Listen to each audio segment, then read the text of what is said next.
the right one. Okay. So first, a few announcements. So there is let me share my video or my screen. So we can go to our class website. You do have, let me go, it's week 12. And you do have a discussion board post due this weekend. So make sure and put that on your schedules. It's 5 questions, and we've already answered a couple of those, and we'll finish answering the rest today. But I also want to make sure that you see what's coming up here in the future. So week 13 is another discussion board post, but then week 14, you have the book report or film or book report, right? So you want to make sure to keep that in mind. I know some of you have already chosen and decided what you're going to do. You don't have to tell me what it is that you're going to do your report on. But if you're going to do it on a book, you should have it chosen now, so that you have time to read it. You don't have to pick a long book. It doesn't have to be something difficult. You can listen to the audiobook. You can read the ebook. It doesn't matter what format you consume a book in. But you want to make sure you get that in so that then you have time to then do the rest of the assignment, which is either to write a paper, either a 2 to 3 page paper or a 10-minute video. Right. And then what you have to do in the video or in the paper is answer these questions. Right. So even if you're going to pick a film, I would recommend going in and deciding which one you're going to do. Some of these are short, right? But actually, you might not want to pick a short video because it might not give you enough material to work with. Sometimes a longer video actually gives you more. And you're not confined to the list that I have here. This is just because some of you will have like no idea where to get started. Where do I find a Asian American memoir, or where do I find a movie that deals with Asian American topics? And so these are some of the ones that I know can be found. Some of them very easily if you have a subscription to Netflix or one of the streaming services, and others maybe a little bit harder to find, but not impossible to find. They're out there. So whichever one interests you the most, it doesn't matter to me if you're picking a film or a book or the length of it, because ultimately what I care about is the answer to the questions that you have about, okay, how does the film or the book engage with the topic? What kind of history does it have? Right? And remembering that something doesn't have to have happened hundreds of years ago to be history, even if it's in the early 2000s, if it's depicting what life is like for an Asian American family in the United States, that's an important part of it, right? Are there any questions so far on the assignment?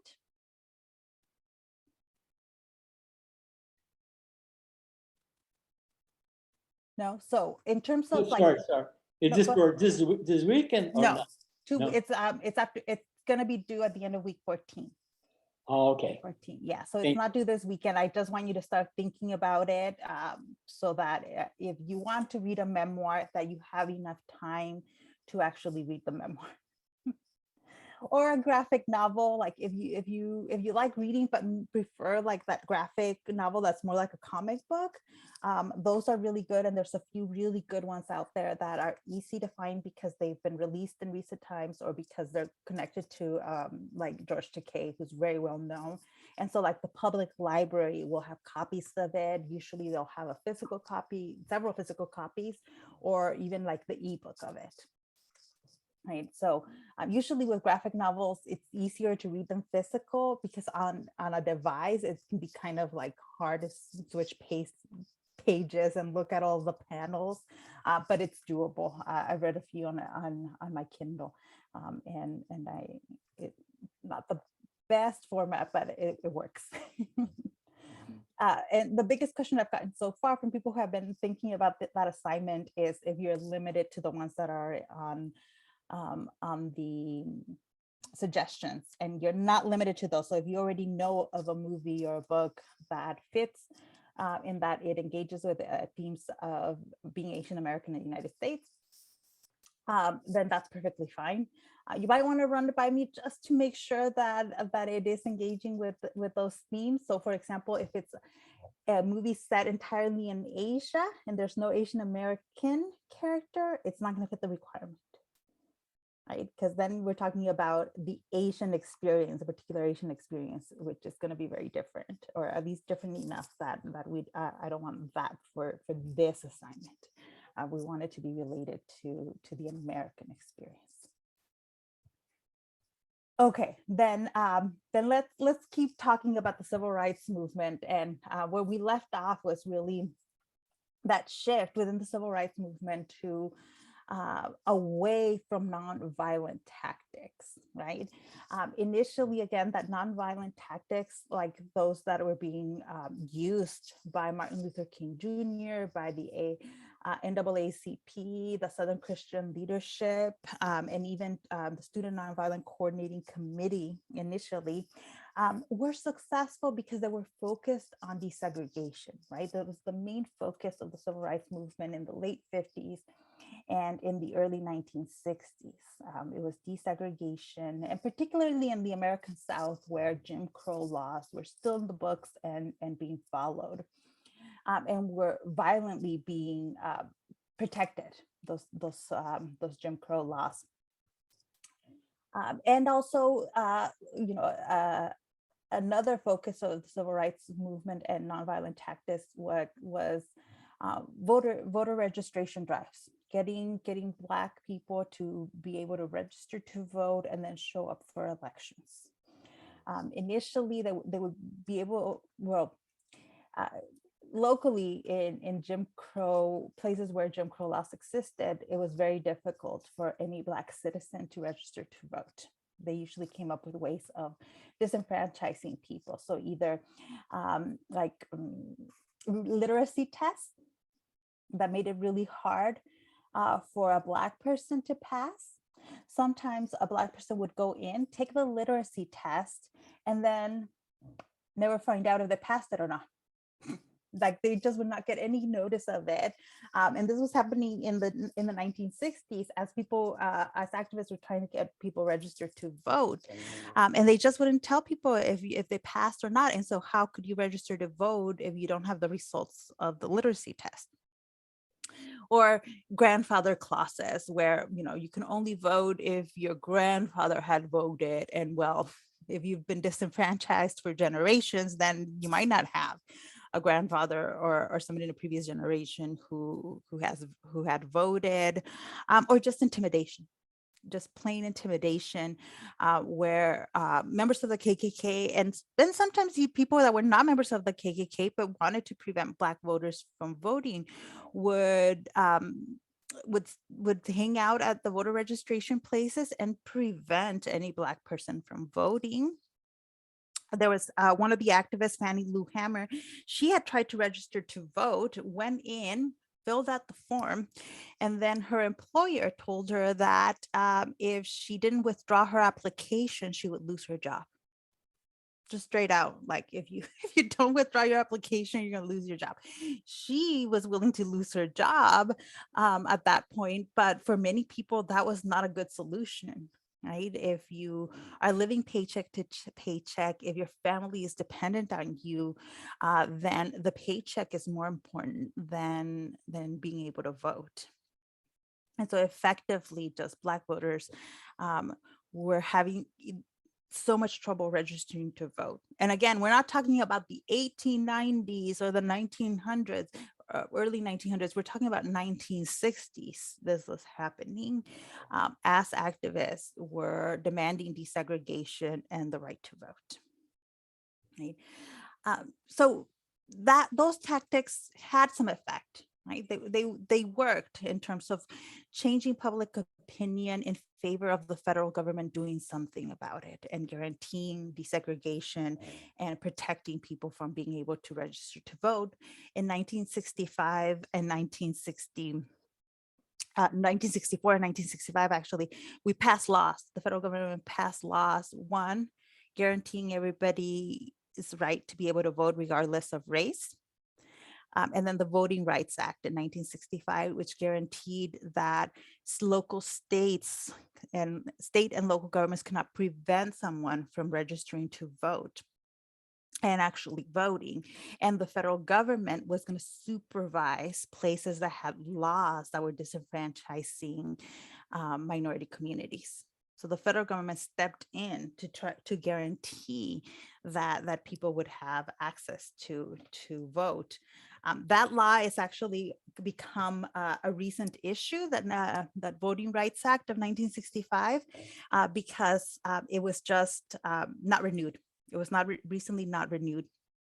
And so what politicians in Congress are trying to get passed in order to reinstate that is the John Lewis Voting Rights Act, to basically bring back those protections, because to try to prevent local governments and states from continuing to pass laws that make it harder for voters to vote, especially in places like the South and Georgia.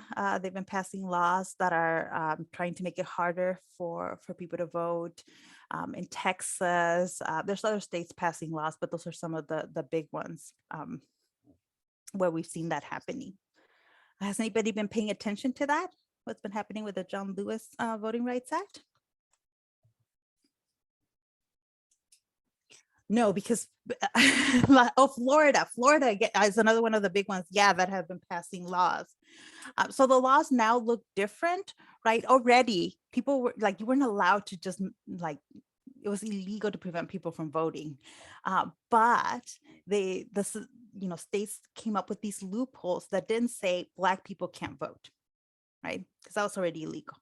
So instead, they would pass laws that would just make it harder and effectively made it impossible to vote. So now, again, we see laws that are not necessarily saying, Black, Latino, or Asian American voters can't vote.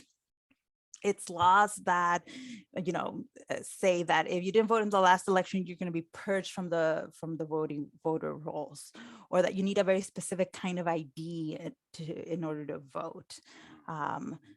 We've seen that a lot, even in Indigenous communities, where in the past their identification from the reservation counted as an ID that they could show when showing up at the voting booths. And then recently, the states have demanded that no, you have to have a state like driver's license or identification in order to be able to vote. And it was activists had to get together to try to help people get the right kind of ID, but it was a long process, and people ended up not being able to register to vote because they didn't have very specific kind of requirements. So I wanted to point that out because you see some of the resurgence of these tactics now of how do you stop certain voters from voting when it's illegal. Well, you're not going to say, Indigenous people can't vote or Black people can't vote.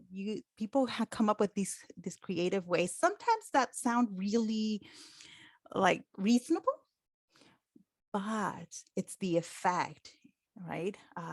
When you look at rural communities and Indigenous communities, and you realize, wait a minute, getting the right ID for certain groups is actually really difficult. So the result of these laws is that, Indigenous people are voting in lower numbers. Black people in this community are voting in lower numbers because of these laws. And so it gets tricky. But there's a direct connection between the laws, the Jim Crow laws, and then more recent laws that get passed. So some of those tactics, right, trying to register people to vote, and sit-ins, freedom rides, some of that stuff really did work at the time, but it was not working in other places, right? In places like cities, New York, Chicago, Los Angeles, it wasn't working because there weren't that same kind of laws. And yet the discrimination was still present, right? So one of the heroes for the Black Power movement and for people that wanted to take a more militant approach to fighting racism, especially in cities, was to look at Malcolm X, right? Because he was advocating for one, self-defense and Black nationalism, which was saying that no, Black people need to support each other economically, and not even politically. Malcolm X and the Nation of Islam were not advocating for people to fight for the right to vote, because they thought that whole system is already racist. They're never going to grant equality to Black people. So what you have to do is create a separate system, a separate economy, a separate political system that will benefit Black people. Right. So I'm going to play you a short biography video that just goes through a little bit of Malcolm X's life and his importance, because I do think he has been very severely understudied. We don't get to know too much about him, but so this is a short video. So let me play that. Malcolm X was an American revolutionary. An electrifying spokesman for the Nation of Islam, Malcolm X fought to attain civil rights through militant self-defense. This will be an organization that will give the Black man in this country the right to defend himself by any means necessary.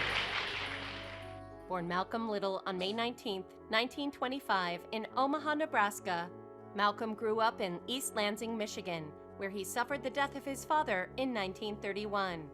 Several years later, Malcolm's mother was placed in a mental institution, and he lived in foster homes until he dropped out of school at 15. Malcolm X was a brilliant young man, but he told the teacher he wanted to be a lawyer, and that teacher suggested instead that he be a carpenter. That begins Malcolm X's sort of slow slide out of school. After moving to Boston, Malcolm fell into a life of drugs and crime, and at 20 years old, he was sentenced to 10 years in jail for larceny.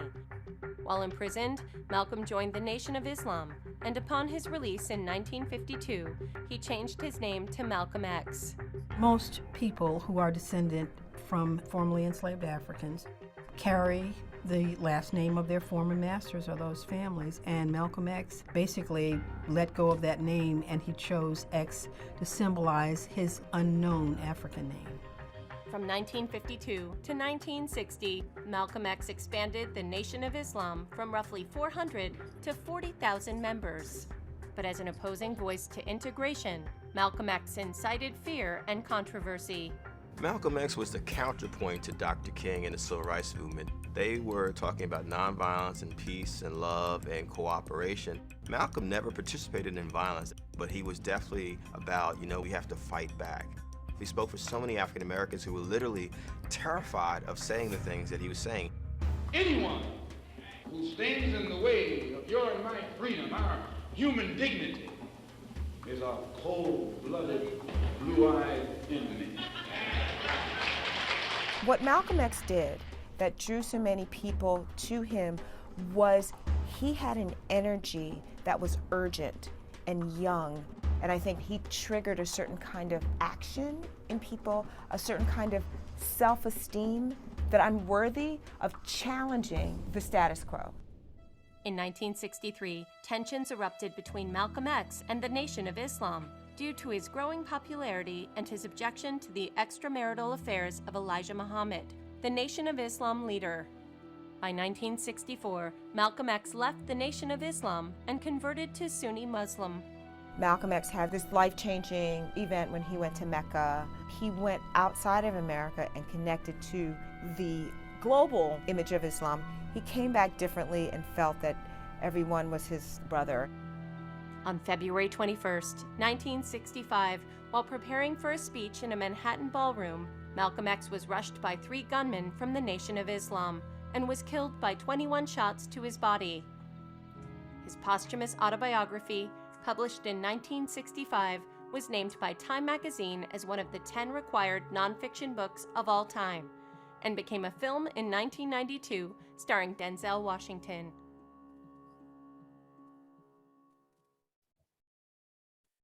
Okay, let me exit out of this. Give me 1 second.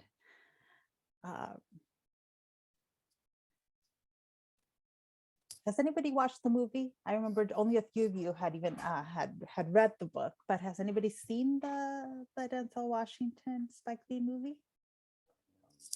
if not, I highly recommend it. Denzel Washington somehow really did transform himself into Malcolm X, and it actually is a really good telling of the autobiography. Like it keeps to a lot of the way the autobiography describes Malcolm X's life. Now let's look at more of like his actual words, right? Because one, they were controversial. They were meant to be controversial. I think Malcolm was very like that's one of the things that brought cameras to his speeches, that brought people to want to listen to him, is because they knew he was going to be very direct and was going to say things that people were not going to like, right?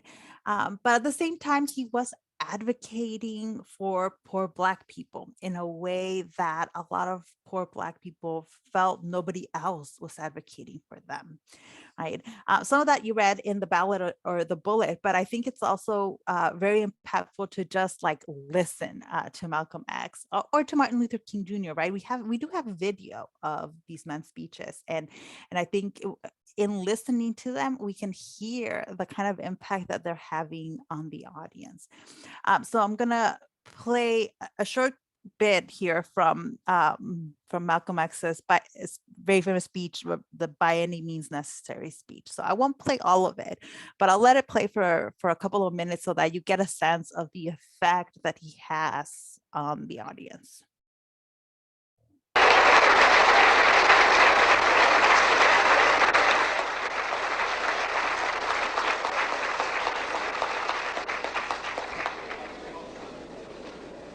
Assalamu alaikum. Mr. Moderator, our distinguished guests, brothers and sisters, our friends and our enemies.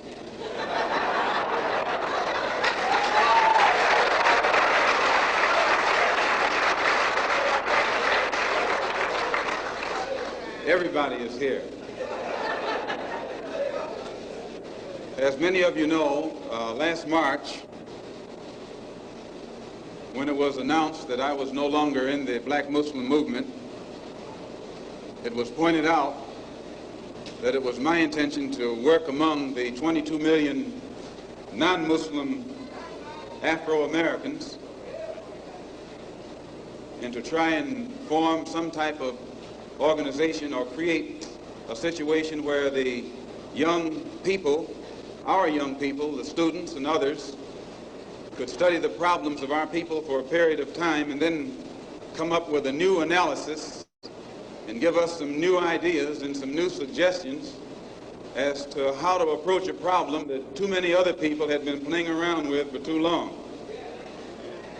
And that we would have some kind of meeting and determine at a later date whether to form a Black nationalist party or a Black nationalist army.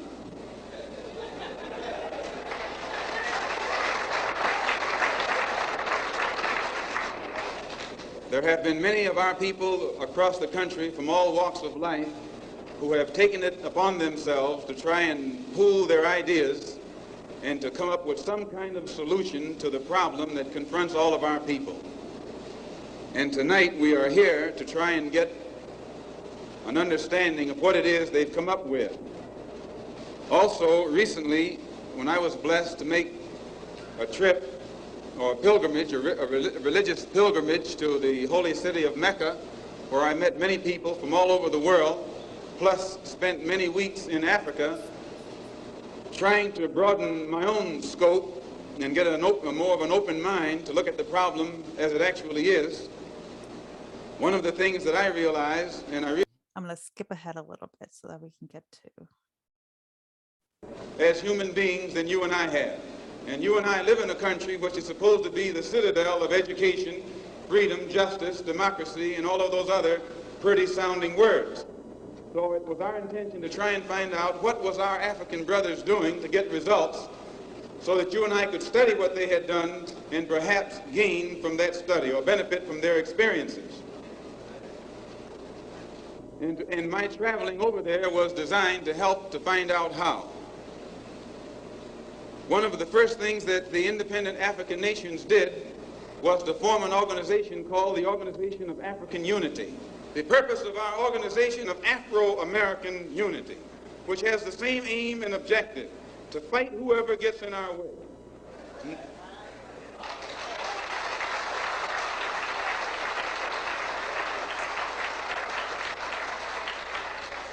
To bring about the complete independence of people of African descent here in the Western Hemisphere, and first here in the United States, and bring about the freedom of these people by any means necessary.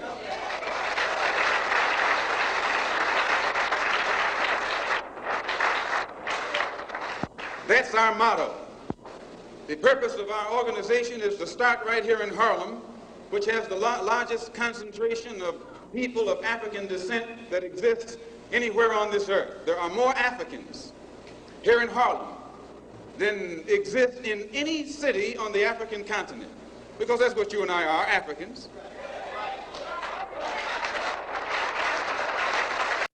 I'm going to stop it there, but it's really interesting whenever you get to watch him give a speech.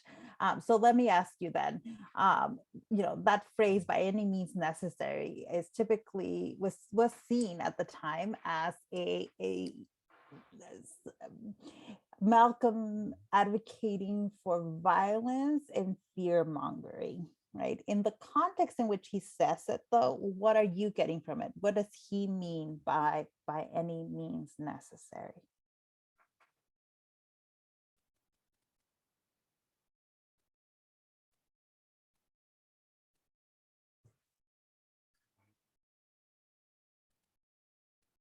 Right? Or if you read the Ballad of the Bullet, his speech on the Ballad of the Bullet, what is he advocating for? What's in his message, do you think?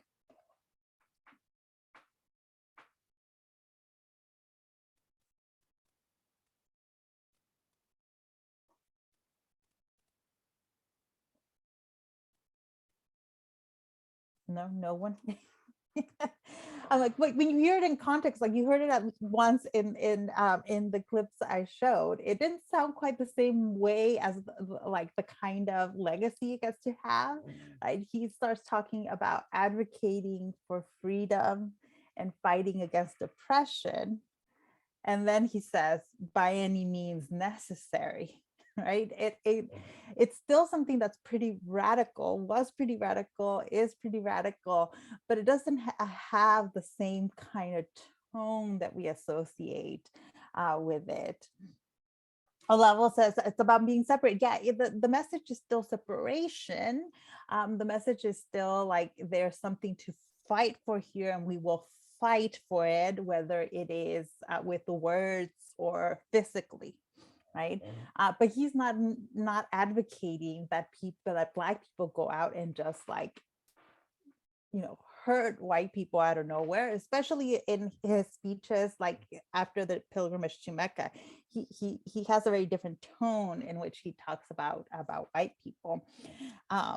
But even in that, right, the tone that scared everybody was part of the way he talked about white people. Right, in the first video I showed, it had a snippet of showing how he described white people, right? And I can add a little bit more to it to give you more context. He often called white people the devil, right? In the clip, he used the words cold-blooded, blue-eyed enemy, right? Let's see, Alex in the chat says, I feel like at that point in time, a lot of people were tired of being misled and used for politics. So they were tired of frustrating people / politicians. I feel like he was just saying that they needed to hear at the time.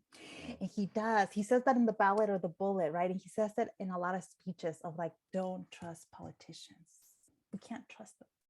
They've been making promises to Black people all along. Right? And he says at that point, he's like, the Republicans and the Democrats, there's no difference. Right? He says the Democrats will come into the community, make promises about change, will get elected partially because of the Black vote, and then do nothing. do nothing.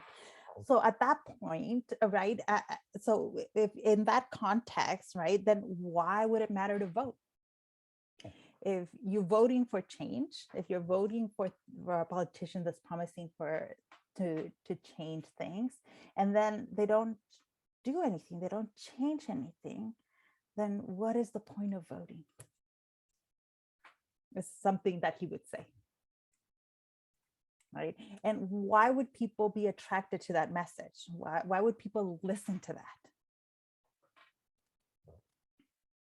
Olavo says, when he said that Harlem has more Africans than African cities, he was empowering the population. Yes.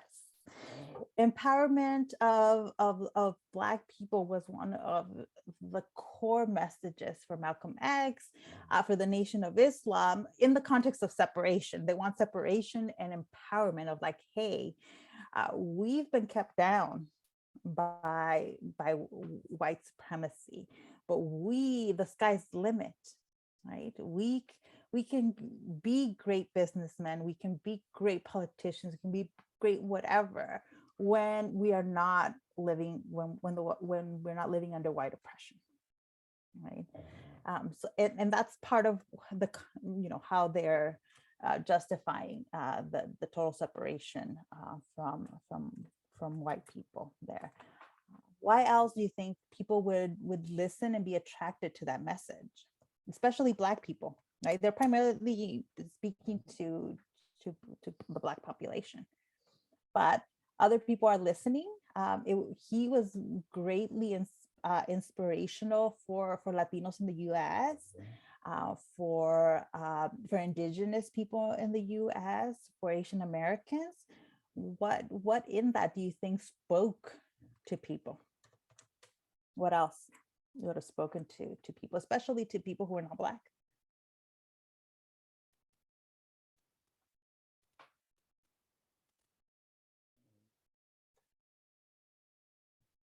A lot of it is that empowerment element that Olavo was pointing out, right? And then what Alex said too about, hey, everybody's sick of it. When he's criticizing the American government, that's something that was incredibly relatable. It's just incredibly relatable for so many disenfranchised people and minority communities, right? Because people are looking around, Latinos in Los Angeles were looking around and they're saying, wait a minute, what he's saying applies to us too. We've also been living under oppression. We've also been experiencing this white supremacy. And so it hit a nerve of the kind of oppression people felt at the time. Alex says, the part that I felt like could really resonate would be the part where he begins to call them slaves of the 20th century. Yeah, and he does. He talks about this kind of economic slavery, right? And mental slaves, and about how that's part of the reason to explain the poverty and the disenfranchisement. So initially for him, when he begins his career with the Nation of Islam, the solution was not the vote. Later on, after his pilgrimage to Mecca, when he comes to view, when he connects more to the message of brotherhood within Islam, and he begins to, tone down his rhetoric about white people being the devil, and begins building bridges with different groups, that marked a significant change. And he then begins to talk about desegregation and about Martin Luther King in much more kind terms, and he begins viewing Martin Luther King as a brother in the same struggle. And Martin Luther King Jr. also begins to change. He in the late 60s, he begins a campaign to eliminate poverty, and he begins campaigning in urban cities, so in large cities all over the US, in Chicago, Detroit, New York.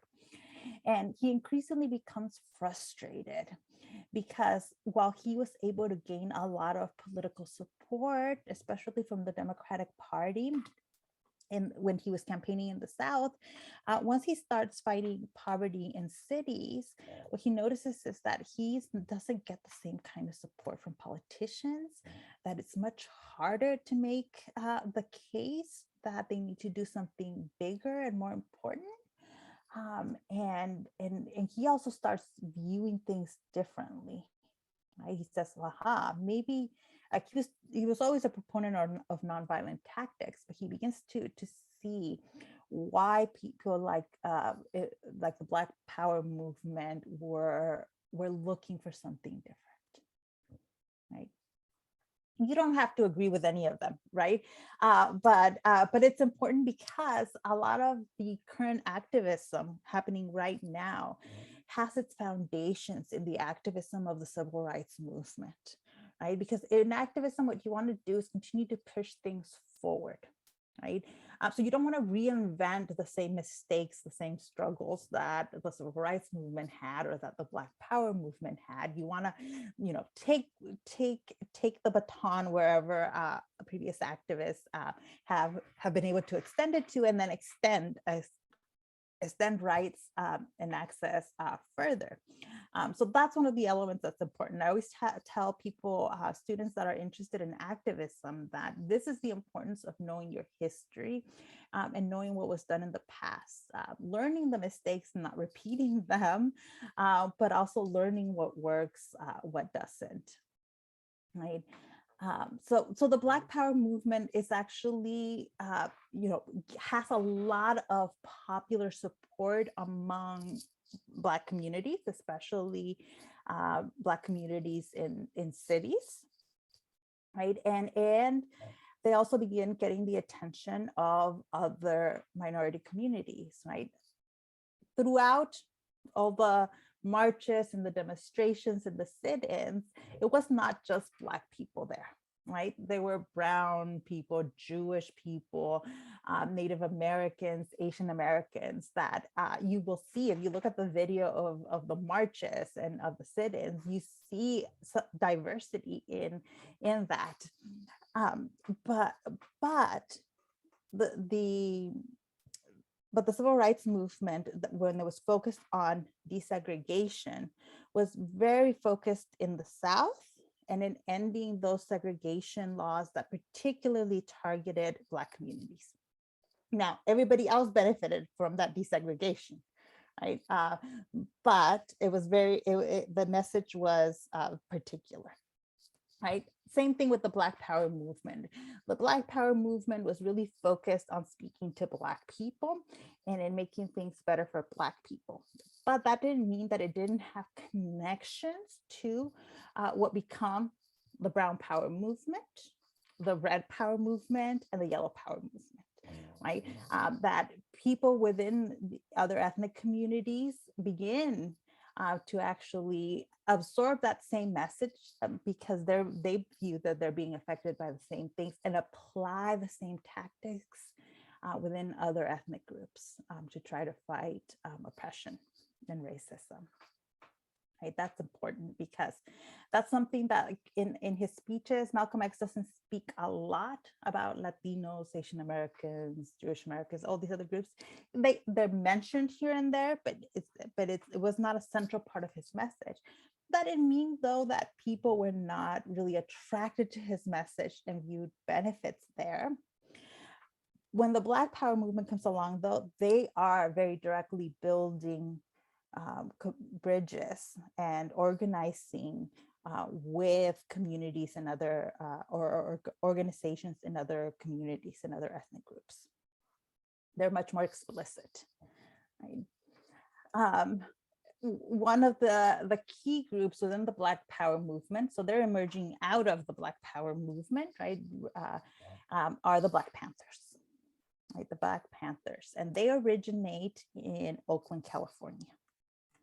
Right? Initially, they're a very small group, right? But they start getting a lot of attention from the media, the cameras, the newspapers. Why?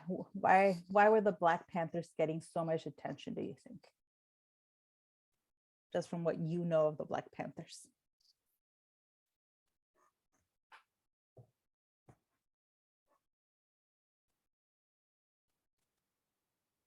Any idea why they would get a lot of attention?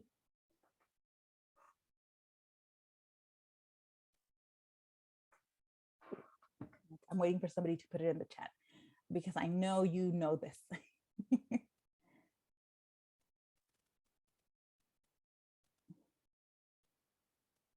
Oh, well, I had missed one of the chat messages from Olavo who said pointing out the racism in any other races within white supremacy. Yeah, that was one of the things that brought minority communities together is, okay, what is the problem here? Well, repeatedly for a lot of minority communities, the problem was white supremacy, right? These racist ideas. So that's something that could bring people together because the end goal was the same. Fighting police brutality was something that, okay, it affects Black people, but it also affected Latinos. It also affected indigenous communities. So working together, they could be more successful. Alex says, I remember learning about them walking up with guns to a specific building. They like to show solidarity publicly. Yes, so that's the key thing that brought a lot of attention to the Black Panthers was guns. They were armed Black men. That was very strategic on their part. Their idea was like, wait a minute, if we're going to be attacked, right? If Black people are being attacked while they're protesting not violently, well, we need to protect ourselves. We need to protect ourselves and do something about the violence that we're experiencing. On top of it, the Black Panther Move Party is coming after a series of riots and uprisings in cities all over the US. Usually events would be triggered by the shooting or beating of unarmed Black men. So it was a police violence against Black men that would usually spark something in a city. And then in the community in Watts, in LA County here, it led to like 6 days of rioting and looting happening 6 days. And at first people were really shocked that this was happening, but the Black Panthers saw that and said, aha, how do we fight police violence? Right? These people will not, that the police would not, like, they have total power because they're armed. So the solution for the Black Panther Party was arming themselves. Let's arm ourselves. And so the initial founders were sitting on a community college campus wondering what they could do. What can we do to contribute here? And the answer for them was, well, let's start by actually doing something. We're not just going to sit around and talk about the problem. We're going to get guns. So, all right, they started looking for guns. They quickly realized that they're going to need money if they were going to want to arm themselves. So they begin selling like pamphlets. Eventually, they end up creating a newspaper that would generate revenue for them, but begin quotations, Mao Zedong quotations, and therefore raising money to buy guns. And then they very quickly became a community-based organization. So here we're talking about the initial group that's being formed in Oakland. So in Oakland, there was this intersection where there were no traffic lights. And the community had already asked the city multiple times to please install traffic lights here. There's a lot of accidents. It's really dangerous for pedestrians, for motorists to come into this intersection. And the city was doing nothing. So the community hears about these group of armed men, and they ask them to do something about the traffic in this intersection. So what do the Black Panthers do is they go and they stand at the intersection directing traffic, acting as cross guards to help people cross the street, right? So they start doing things that the community clearly needed, just some really basic things. One of the most the things that has the most lasting legacy that the Black Panthers did was establish school lunch programs, right? So most of us have, when we went to school, could eat food at school if we wanted to through at the school cafeteria. Well, those school lunch programs used to not exist. They didn't exist. And in fact, they originate from the Black Panther Party establishing in a church initially, creating a breakfast, lunch, and dinner program where students before heading to school or after heading to school could stop and eat. The first day they fed 11 students. By the second day, they had fed 100. I mean, by the end of the first week, they had fed 135 students in total. And it just kept growing and growing to the point where they had multiple locations where where kids could stop and get food. Right. And this was a way of addressing the hunger that people had to live with on a daily basis, because if you didn't have the money to get your lunch packed, then you couldn't eat at school. So you would spend a whole day without eating, go hungry. But if you lived in a city that had the Black Panther Party, they were starting to set up these school lunch programs in churches, community centers, wherever they could form an alliance with local communities. And that is the reason, that was the first time that these school lunch programs begin. And then they get institutionalized into schools and state governments. But they really begin with the Black Panther Party. One of the other big things they did was establish health clinics. So it was really difficult for Black people to get quality health care. One, because a lot of hospitals wouldn't even admit, doctors would refuse to see Black patients. White doctors would refuse to see white patients. So what do? Communities that were lucky would have some Black doctors that saw and treated Black patients, but it still left major holes in accessing healthcare. So one of the things that the Black Panther Party did was organize for volunteer doctors and nurses to come in and hold clinics regularly for the community, right?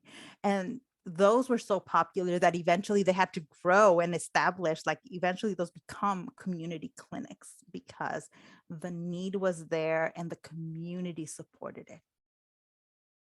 That's a big element of why there is the success that the Black Panthers see. They're successful because they were largely protected by the community. Right? If the community hadn't protected them, they would have handed them over to authorities much earlier, or other things could have happened. I don't want to take away though from like the big part that a big part of the Black Panther Party was confrontation with police. It was confrontation with police. They had incident after incident where Black Panthers were pulled over. And usually the Black Panthers knew their rights really well. So at the time in California, you could open carry a gun. In public, it could be loaded. In a car, it couldn't. There was this small law, little known law, where you could not carry a loaded weapon in the car. So the Black Panthers would carry their guns in the car, but they wouldn't load them in the car. They would get pulled over, and oftentimes police officers would try to look for illegal guns. Because the Black Panthers knew their law really well, they never found illegal laws, but usually sometimes they could find other reasons to still arrest members of the Black Panther Party. And so from 67 to 69 in 1970, the members of the Black Panther Party just end up in this cycle of going to prison. They get accused of doing something, they get arrested, they get imprisoned. Usually the party would also organize drives to try to get them out and to put pressure on local authorities to let them go. But just time after time, they were getting arrested, sent to jail. And so that was one of the things that hurt the Black Panther Party. When the leadership is constantly in and out of jail, it hurts them. But the other element that really hurt the Black Panther Party was the government, right? When the FBI first hears of the Black Panther Party, they're not paying much attention to the Black Panthers. The FBI was very interested in Martin Luther King Jr., in Malcolm X, and the Nation of Islam. So they were surveilling them. Their phones were getting tapped. They had informants within their circle and their security. But then by the time you get to 1969, the FBI becomes very interested in the Black Panther Party and in dismantling the Black Panther Party. So they have them under surveillance, but oftentimes they would even go further. So by the time we get to 1969, the Black Panther Party were so popular that there were chapters all over the country. The biggest, most important of the chapters was the Oakland chapter, because that's the origins. The founding members were all in Oakland. There was the Black Panther Party in Los Angeles, although Los Angeles was a little bit tricky because there were several organizations that were growing in Los Angeles, but that was another chapter. New York had a chapter of the Black Panther Party, Detroit, and Chicago. Chicago was the second most important city for the Black Panther parties, in large part because of Fred Hampton. Fred Hampton was a young Black man at the time. He was a community organizer and activist in Chicago, and he was extremely talented, just extremely talented. He had a power to bring people together and get them to work towards a common goal, right? And those leadership skills, turns out, are, they're kind of rare and hard to work on, and he was just a natural at them. So I'm gonna show a clip that talks about the situation for the Black Panthers in Chicago and the story of Fred Hampton, that goes into the details of his death, because he was killed by Chicago police. And it's very clear that it was an assassination. They meant to go in and kill him with information they had from an informant. And I know this sounds like a conspiracy theory, but it's not. The facts of the case all show that he was purposely looked for, and that the police found an opportunity to kill him, and that they took him. So I'll play the video, and then we can chat about it afterwards. December 4th, 1969. Akua Njeri was 19 years old and sleeping next to her fiance, the Illinois Black Panther Party chairman, Fred Hampton. The next thing I remember was someone in our room shaking Chairman Fred. Chairman, wake up, wake up. Plaster was flying off the wall. You could smell the cordite from the gunshot. If you've ever been under gunfire, 5 minutes is 5 hours. To you, it seems like forever. The shooting started back again. Then another voice unfamiliar to me said, "He's good and dead now." I knew they were talking about Chairman Fred. Fred Hampton was murdered by his government. But before that, he was a leader in a movement practicing a new kind of activism. A movement targeted because of its power to unite people.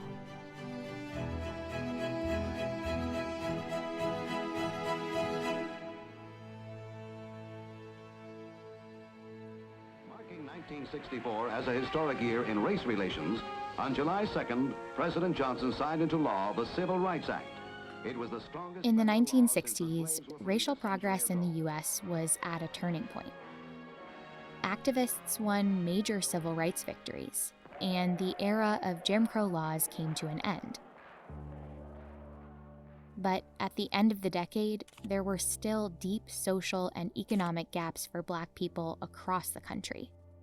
Black Americans continued to face high poverty, poor housing, and unemployment. and they still had little to no political representation. These disparities and an increase in brutal police violence led to uprisings across the country. Many young Black activists grew frustrated that the changes they'd hoped for hadn't come. It's just the opposite of being a white man. That's about the best I can abbreviate that for you. After the police killing of an unarmed Black teen in San Francisco, two activists in Oakland, California, Bobby Seale and Huey P. Newton, founded what was initially called the Black Panther Party for Self-Defense. Newton had studied law and knew it was legal to carry arms in California as long as they were not concealed. The Panthers began to patrol their communities. As the movement grew, several highly publicized confrontations with police would bring about mainstream awareness of the Black Panther Party. The allegations in these confrontations were serious, but the public accounts of them were typically one-sided and shaped largely by police. Media coverage depicted party members as a caricature of Black militancy. The Black Panther Party was portrayed as a marauding gang. They say their goal was to kill all the white people. In reality, the Panthers did call for radical change. What they were hoping for was a revolution to overthrow the capitalist enterprise. But what they called revolution might not actually sound so radical today. Focused on socialism as a way of solving economic means. They looked to places like Canada, which always had a democratic political system, but the economic system has always been socialism. So they want a democratic socialist country here in the United States, which they saw as a more equitable, more humane system. They released a 10-point plan for broad social reform that called for an end to police brutality and for Black employment, housing, education, and freedom from prison and jails. Chapters began forming across the country. They started to implement social programs, which they called survival programs. The Panthers would say, put that theory into practice. If you really want to change minds, if you really want to meet the people where they are, you have to give them the services which they need. The programs included food and clothing drives, free health clinics, and sickle cell disease testing, and were funded largely by volunteers and donations from businesses. One of their biggest programs was a free breakfast for children initiative. Here we are living in 1966, 67, is the most wealthy nation in the world. And kids were going to school hungry, especially in African American communities. So one of the first community service programs were free breakfast for school children. And all the children had to do was come. It was during this time that Akua Njeri, then known as Deborah Johnson, met Fred Hampton. I was a student at Rice City College, and Chairman Fred had come up to the school to speak.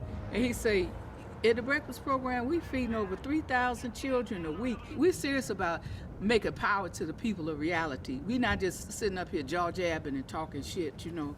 We about work. And I said, damn, we serious about this business. Fred Hampton grew up in Maywood, Illinois, just west of downtown Chicago. He became president of his local NAACP Youth Council in 1967, at 19 years old. Shortly after, he was recruited by a founder of the Illinois chapter of the Black Panther Party. That you can jail a revolutionary, but you can't jail a revolution. Right. Because of his charismatic skills, he quickly rise to the top of the crop. Here he is at age 21, building and leading the Illinois chapter Black Panther Party. Soon after they met, Njeri and Hampton became a couple. Anybody that has met him or heard him speak, they say he wasn't bullshit. He was for real. You have to understand, the people have to pay the price for peace. If you dare to struggle, you dare to win. If you dare not to struggle, then goddamn it, you don't deserve to win. Let me say peace to you if you're willing to fight for it. Chicago in particular was a place where the party's ideals especially resonated. It was then the second largest American city, and due to decades of discriminatory policies, also one of the most segregated. Chicago's mayor at the time, Richard J. Daley, opposed neighborhood integration. And in the 1950s, the city had begun to redevelop certain neighborhoods, pushing low-income residents out and into densely packed, high-rise public housing in already overcrowded neighborhoods. Black people were pushed primarily to the south and west side of Chicago. A large Puerto Rican population was here in Lincoln Park, and poor white people were concentrated here in Uptown. These groups all faced similar problems. They all had dilapidated schools, they all had dilapidated homes, they were all being drafted into Vietnam. Very few of those communities had health care. In 1969, Hampton led the Panthers towards an unexpected alliance, a coalition of activists working across racial lines against a corrupt city government that threatened their communities. We're gonna fight racism, not racism, but we're gonna fight with solidarity. What they had in common was their poverty. So they was building a revolution based on class solidarity that transcends race, that they all had the same hell to pay.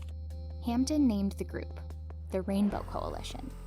It included the Black Panthers, a Puerto Rican group called the Young Lords, and a group called the Young Patriots, made up of largely poor white migrants from Appalachia who had moved to Chicago seeking economic opportunity.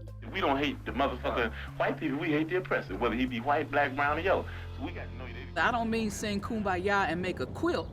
I'm talking about bringing them together on common things they could unite on. Not everything, but who could say that children do not deserve to have a healthy meal? We work with anybody and form coalition with anybody that has revolution on their mind. We're not a racist organization because we understand that racism is an excuse used for capitalism. Hampton and other Panthers helped the Young Lords and Young Patriots launch their own social programs. They organized protests together. And it was working. Members were traveling across the country to organize Rainbow Coalition chapters. Particularly where Black Panther chapters were, but also in these rural white communities as well, to bring the revolution to bear. This blows people's minds. These people are not supposed to get along, but here they are operating as brothers of the struggles, as revolutionaries against the capitalist structure. And that was the threat to the state at the local level, but also at the national level. In 1968, the FBI had sent around this internal memo. It outlined goals to prevent the coalition of militant Black nationalist groups and prevent the rise of a messiah who could unify and electrify the militant Black nationalist movement. It wasn't written about Hampton specifically, but by 1969, Chairman Fred Hampton was the one that fit the bill. The revolution was in the air, and the ways in which the Panthers was able to transcend those racial lines, especially the charismatic leadership of one like Fred Hampton, they saw him as a greater threat even than Martin Luther King or Malcolm X ever was. in one FBI memo about the Black Panthers' breakfast program, they claimed their real purpose was to poison minds with anti-white propaganda and indoctrinate youngsters in hate and violence. The FBI, under the leadership of J. Edgar Hoover, had deemed the Black Panther Party as the #1 threat to the internal security of this country. The FBI operated a counterintelligence program called COINTELPRO. It was a program that targeted dissident political groups in the US. Their methods typically went outside the law. They were using tactics such as assassination, discrediting, false narratives. They were falsely putting people in prison and exile, which were all illegal. Several Black Panthers were killed or imprisoned, including the party co-founders. In Chicago, the party was also targeted by Mayor Daley and the Chicago police. Our office was burned down at least 3 times. People would disappear. You never see their bodies again. Before you go to bed tonight, say I am a revolutionary. Make that the last word. In case you don't wake up, then somebody might believe it and you might, end up in what they call a revolutionary happy hunting grounds. Hampton, a rising star at just 21 years old, knew he was a target too. He'd been arrested in 1968 for allegedly robbing an ice cream truck and handing out $71 of ice cream. In 1969, he was sentenced to 2 to 5 years in prison. He appealed and was released on bond, but lost the appeal. He'd have to return to prison by December 6th.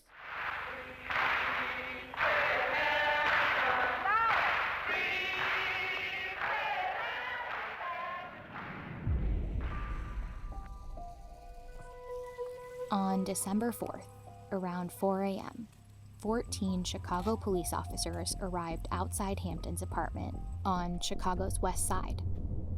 Inside, Hampton and Jerry and 7 other Panthers were asleep.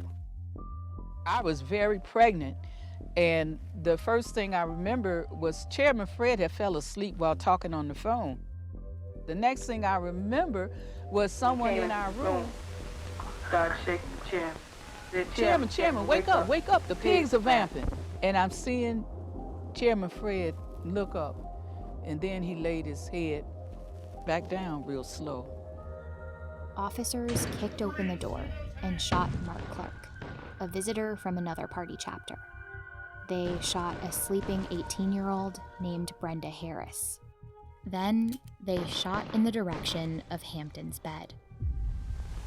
Mattress is just going, you could feel the bullets going into it. I had moved over on top of Chairman Fred because there was shooting into our mattress. The person that had come into the room kept shouting, stop shooting, we have a pregnant sister in here. Eventually, the shooting stopped. And Jerry was forced into the kitchen when she heard another voice. Someone said he's barely alive. He'll barely make it. I assume they were talking about Chairman Fred. Pig said, he's good and dead now. As they took me out and jammed a revolver to my stomach as I was handcuffed behind my back, I didn't look towards our bedroom because I didn't know what I would see or how I would respond. The police fired nearly 100 shots. Fred Hampton and Mark Clark were dead. The 7 surviving Panthers were arrested. And police smiled as they removed Hampton's body from the scene. The Chicago police and the state's attorney's office quickly shaped the narrative to call it a gunfight, a battle, and a shootout. Officers involved in the raid testified that they were fired on from 4 different rooms in the apartment by shotgun. And before I could get past the threshold, there were 3 shots fired from the rear bedroom. They played back a story that you could not even fathom. They gave a fictional account of what happened, again vilifying the Black Panther Party. I mean, they were firing at police? Yes, sir. We saw the shots coming out of the 2 bedrooms. This attack by the Black Panthers on the police clearly demonstrates the true character of the Black Panther Party. But experts and lawyers hired by the Panthers, along with other journalists, inspected the crime scene. The Panthers even opened the apartment so that anyone could examine it. And a drastically different picture emerged. It was clear that the police had fired unprovoked. Of the nearly 100 shots fired, only 1 possible shot could have come from a Panther's gun, likely from Mark Clark at the front door. The bullet holes that the police said came from Black Panthers were nail heads. Later, it also emerged that the FBI had assisted Chicago police with the raid. The FBI had an informant within the Black Panther Party named William O'Neill, who had become chief of security and Hampton's bodyguard. O'Neill had provided the FBI with a hand-drawn floor plan of the apartment, which the FBI then gave to Chicago police. And evidence strongly suggests that before the raid, O'Neill had drugged Hampton. In the years after Hampton's assassination, the police and the FBI continued to imprison dozens of party members across the country. The official Black Panther Party would continue to exist until 1982, but membership decreased dramatically, and it would never be the same.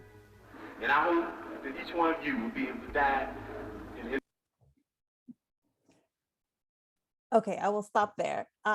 That was not the only problem with for the Black Panther Party, although government intervention was a major element. There was also a lot of internal problems within the Black Panther Party. There had been purges and a lot of animosity amongst members that also helped destroy the party from within. The fact that leaders were often in prison, and when certain members of the leadership were in prison. There was nobody really to take the baton, especially after some of these incidents. So there's a lot more there. It's a complex story, but that gives you a taste of some of it. Do you guys have any comments or questions on that?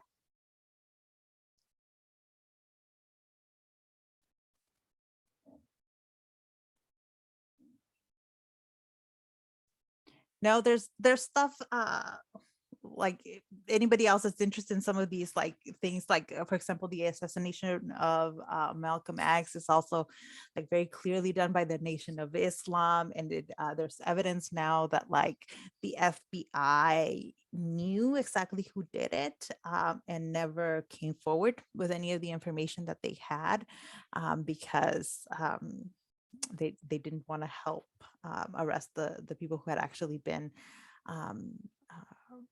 had assassinated Malcolm X. So lots of these kind of really suspect things that the FBI was doing at the time. They had also tried to like blackmail Martin Luther King Jr. The one thing that they had been able to get on him was his extramarital affairs. He'd been having affairs with multiple women all over the country, and they tried to threaten him with releasing that. That part didn't work. But over the years now, there's been release of information of the FBI through the Freedom of Information Act, but also just as more time passes, they're more willing and legally sometimes they have to release some of the information. And so every so often we find out more things that they were doing. Oh yeah, the informants. Yeah, oftentimes they had informants within like the security details of these guys. Like Fred Hampton, like the head of his security, was an FBI informant. So similar thing with Malcolm X. There were several FBI informants within his security. So I will stop here because I don't have time for anything else, but I wanted to alert you just really quickly. I'm going to make some changes to what we're doing in the next 2 weeks. So I'll make those changes today or tomorrow. So when you see me doing updates on Canvas, don't freak out. It's because I've decided that like, for example, I need to talk about the Vietnam War. I haven't talked about the Vietnam War enough here, and we need to talk about it because it's going to inform your book reports, I think, / film reports. So I'll stop the recording, but you're all